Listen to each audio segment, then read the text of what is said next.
Hello दोस्तों, आज आपके लिए लेके आए हैं क्लास 12 की फिजिक्स का तीसरा चैप्टर जिसका नाम है डिडक्शन ऑफ ओम्स लॉ। ठीक है, तो आइए हम इस डेरिवेशन को स्टार्ट करते हैं। तो ये बहुत इजी सी डेरिवेशन है जो आपके बोर्ड एग्जाम्स में आ सकती है। ठीक है, तो करंट इलेक्ट्रिसिटी इसके अंदर आती है हमारी डेरिवेशन जिसका नाम है क्या, डिडक्शन ऑफ ओम्स लॉ। ठीक है, चलिए हम स्टार्ट करते हैं।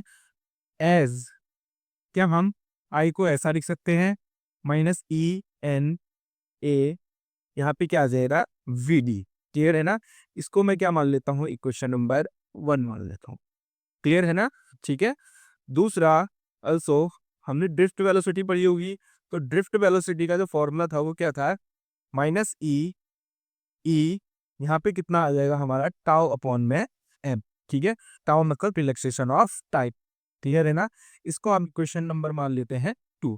ठीक है, अब हम क्या करेंगे, जो वीडी है, क्लियर है ना, जो हमारा क्या है ड्रिफ्ट वेलोसिटी है, उसका जो हमारा क्या है वैल्यू है -E टाउ अपॉन में एम, इसको हम क्या कर देंगे, क्वेश्चन नंबर 1 की वीडी में रख देंगे। ठीक है, तो रखते हैं, देखो यहाँ पे लिखेंगे, putting the value of drift velocity in equation number 1। Clear है ना।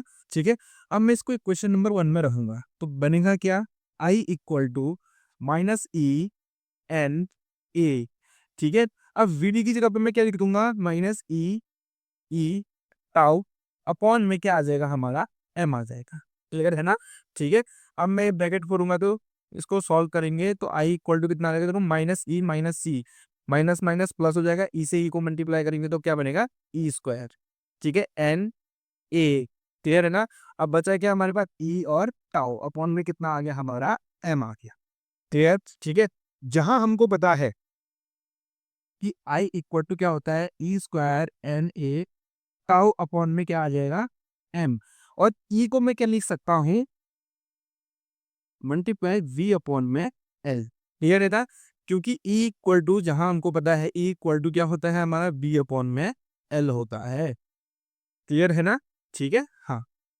अब हम क्या करेंगे, हमको क्या v निकालना है, तो हम ये क्या करेंगे, इसको पूरा रेसिप्रोकल कर देंगे, एल भी इस साइड आ जाएगा। क्लियर है ना। तो आएगा कैसे, देखो v इक्वल टू लिखेंगे हम, m को l के साथ मल्टीप्लाई करेंगे तो ml हो जाएगा। ठीक है, क्योंकि ये 10 जाके इक्वल टू के इस साइड जाके पूरा रेसिप्रोकल हो जाता है। अपॉन में E²NA क्या आ जाएगा, टाउ आ जाएगा। क्लियर है ना। और मल्टीप्लाई में क्या बचेगा हमारा, आई बचेगा। क्लियर है ना। ठीक है, हाँ। अब उसके बाद क्या करेंगे देखना। ठीक है, यहाँ पे क्या आता है, at a constant temperature and dimension for a conductor. A conductor मतलब जो हमारा ml अपॉन में E²N टाउ, ये क्या है, हमारा एक कांस्टेंट है, किसका, कंडक्टर का। ठीक है, एक कांस्टेंट टेम्परेचर और डायमेंशन है किसका, हमारे कंडक्टर का है। ठीक है, सॉरी, कंडक्टर। क्लियर ना। ठीक है, तो हम कैसे लिखेंगे इसको, V इक्वल टू RI। क्यों, क्योंकि हमने ओम्स लॉ में पढ़ा था कि जो हमारा कांस्टेंट होता है उसकी जगह पर हम क्या लगाते हैं, R लगाते हैं, जिसको हम रेसिस्टेंस कहते हैं। R को हम क्या कहते हैं, रेसिस्टेंस कहते हैं, रेसिस्टेंस। क्लियर है ना। तो reduction of Ohm's, Ohm's law से हम ओम्स लॉ को भी फाइंड करेंगे और रेसिस्टर का भी क्या निकालेंगे, आप रेसिस्टेंस का भी क्या करेंगे, वैल्यू निकालेंगे। ठीक है, तो देखिए, अब ये R है, ये कांस्टेंट है, इक्वल टू, और कांस्टेंट को अगर मैं हटा दूंगा तो इसकी जगह पे मैं क्या लगाऊंगा, डायरेक्टली प्रोपोर्शनल हो जाएगा किसके, I के। क्लियर है ना। ठीक है, तो ये क्या है हमारा ओम्स लॉ की, जो हमारा क्या होता है, V होता है वो डायरेक्टली प्रोपोर्शनल होता है किसके, I के। जहां वेयर जो R की वैल्यू थी वो कितनी हो जाएगी हमारी, ml अपॉन में E²NA टाउ। क्लियर है ना, ये। क्लियर। ठीक है, हाँ। देन उसके बाद अब इसी को ही हम सॉल्व करेंगे आगे को। देखना, जो हमारा आर इक्वल टू क्या था, M L E square N A tau, clear है ना।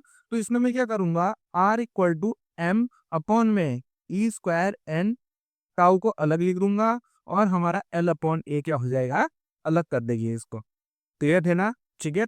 अब एम अपॉन में ई स्क्वायर एन टाउ होता क्या है, इसको हम बोलते हैं रो। ये भी क्या होता है, कांस्टेंट होता है। क्लियर है ना।